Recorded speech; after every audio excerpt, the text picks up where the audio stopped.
Himachal Pradesh pensioner welfare association ने प्रदेश सरकार से जीएसीसी का गठन करने और लंबित देय की किश्त जारी करने की मांग उठाई है। पेंशनर वेलफेयर एसोसिएशन के अध्यक्ष आत्माराम ने मंगलवार शिमला में पत्रकार वार्ता कर कहा कि 5 अक्टूबर को मुख्यमंत्री से पेंशनर एसोसिएशन के प्रतिनिधिमंडल द्वारा मुलाकात की गई थी, जहां मुख्यमंत्री के समक्ष पेंशनर्स की विभिन्न मांगों को रखा गया था, जिसमें मुख्यमंत्री ने मांगों को पूरा करने का आश्वासन भी दिया था, लेकिन अभी तक मांगों पर कोई विशेष ध्यान नहीं दिया गया है। इसके अलावा 3 डीए की किश्त देना भी बाकी है। वहीं उन्होंने सरकार से मांग की है कि फरवरी तक डीए की किश्त का भुगतान किया जाए और अन्य मांगों पर भी गौर किया जाए। पेंशनर वेलफेयर एसोसिएशन जो हमारा नॉन पॉलिटिकल एक बॉडी है और पूरे प्रदेश में ये सबसे बड़ा ऑर्गेनाइजेशन है।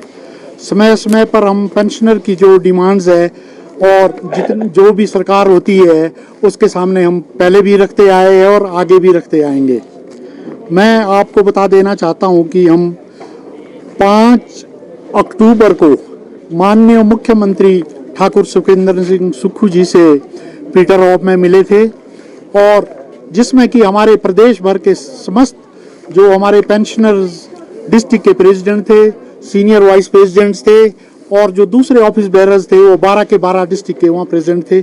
उसमें हमारी जो पेंशनर की मेन डिमांड थी जो माननीय मुख्यमंत्री के सामने हमने उस टाइम रखी थी कि पेंशनर के लिए जेसीसी का गठन किया जाए।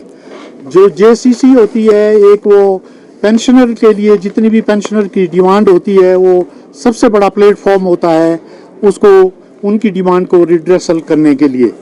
माननीय मुख्यमंत्री जी ने उस टाइम ये मान दिया था कि मैं जल्दी से जल्दी पेंशनर के लिए जेसीसी का गठन करूंगा। और उसके अलावा जैसे आप भली भांति जानते हैं कि ऑल इंडिया लेवल में पेंशनर दिवस 17 दिसंबर को होना था और माननीय मुख्यमंत्री ने यह भी माना था कि हम 17 दिसंबर को राज्य स्तरीय पेंशनर का एक बहुत बड़ा सम्मेलन करने वाले थे, जिसमें कि 5-7 हज़ार से लेकर कोई 8-10 हज़ार पेंशनर उपस्थित होने थे और उसमें मुख्य अतिथि माननीय मुख्यमंत्री होने थे। पर उस दौरान माननीय मुख्यमंत्री को विदेश जाना पड़ा। उनकी ये विदेश यात्रा थी, शायद यूएई वगैरह वो जो दूसरी अरब कंट्रीज में गए थे। इस वजह से हमारा जो 17 दिसंबर को था वो जो हमारा पेंशनर्स का जो हमारा पेंशनर डे होता है वो हमने हर डिस्ट्रिक्ट लेवल में मनाया, हर डिस्ट्रिक्ट लेवल में अलग अलग बनाया और शिमला में भी बनाया।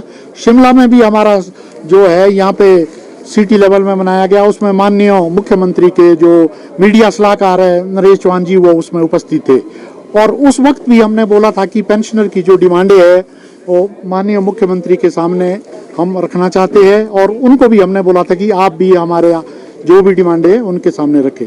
जो हमारे जो पेंशनर है आप भली भांति जानते हैं कि इस उम्र में आधे से ज्यादा पेंशनर जो ऐसे है जो 70-75 साल से ऊपर है उनका क्या पता कब भगवान को प्यारे हो जाए। वैसे भी हर महीने हमारे जो पेंशनर है तकरीबन 500-700 पेंशनर तो हर महीने भगवान को प्यारे हो जाते हैं।